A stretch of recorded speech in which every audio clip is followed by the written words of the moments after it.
že si podívejte na tu knihu, podívejte se, je to věci pro prostoru hasičárny, představte dítěte bude k dostání minimálně dneska, když prošvihnete a vyprodají se, tak to bude horší. Takže neváhejte a stavte se tam, až budete okolo.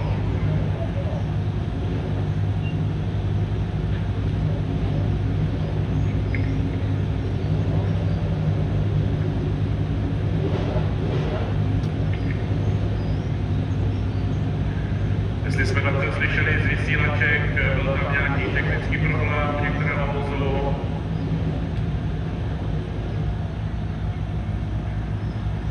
V každém případě jsme připraveni, máme tady i několik hlavou v zásobě, mohlo jich být i víc. Jak vypadá teplota asfaltu.